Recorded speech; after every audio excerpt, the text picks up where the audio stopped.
ഇതിങ്ങനെ വെച്ച് കഴിഞ്ഞാൽ താഴേക്കാണ് വീഴുന്നത്. ഇവിടെ ഹൈറ്റ് കൂടുതലാണ്, ഇവിടെ ഹൈറ്റ് കുറവാണ്. അത് ശരിയാണ്, ഹൈറ്റ് ഇവിടെ കൂടുതൽ, ഇവിടെ കുറവാണ്.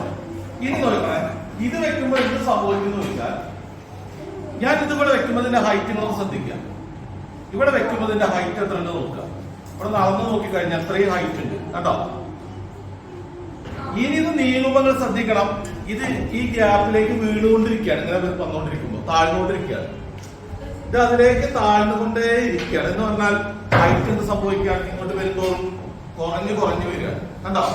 അതിനുള്ള കാരണം ഇതിന്റെ ഷേപ്പാണ്. ഈ ഷേപ്പ് ഉള്ളത് കൊണ്ട് ഇതിന്റെ ഇടയിലേക്ക്, ഇതിന്റെ ഗ്യാപ്പിലേക്ക് ഇത് താഴേക്ക് പോകുന്നോണ്ടേ ഇരിക്കുകയാണ്. ശരിക്കും നോക്കൂ, ഇവിടെ നിൽക്കുമ്പോഴാണ് ഇതിന്റെ മാക്സിമം ഹൈറ്റ് കണ്ടോ.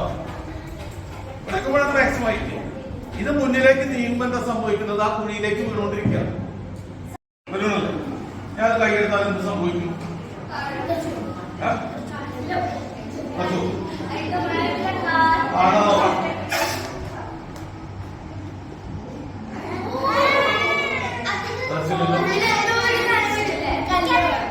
എന്നാ ശരി, ഏഴ് പുറത്താണ് എന്ത് ബോൾ ഉണ്ടായിക്കോട്ടെ. ശരിക്കും അങ്ങനെ വിളിക്കും, ബോൾ താല്പര്യം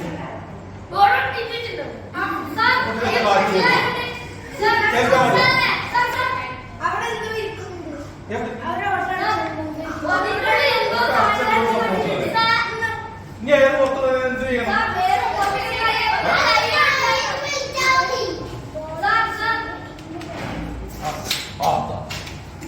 ഇവിടെ നോക്കൂ, ഈ പേപ്പർ നാട്ടിങ്ങനെ ഒരു ഹോൾ വന്നില്ലേ, അങ്ങനെ ഹോൾ വന്നു.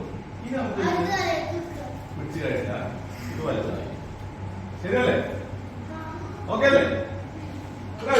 ഇതൊന്ന് സുധാകരൻ കിട്ടില്ലേ?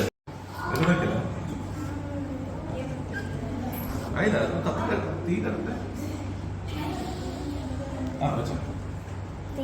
കേട്ടില്ലേ? എടുമ്പോ തന്നെ വെക്കണം കേട്ടോ, അല്ലെങ്കിൽ വർക്കാവില്ല. വർക്കാവില്ല.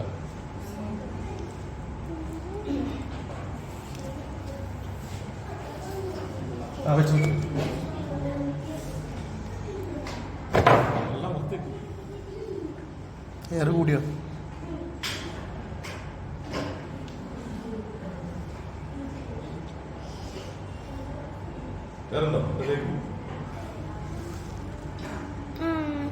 പതുക്കെ എടുത്ത് നോക്കിയേ, പതിയെ.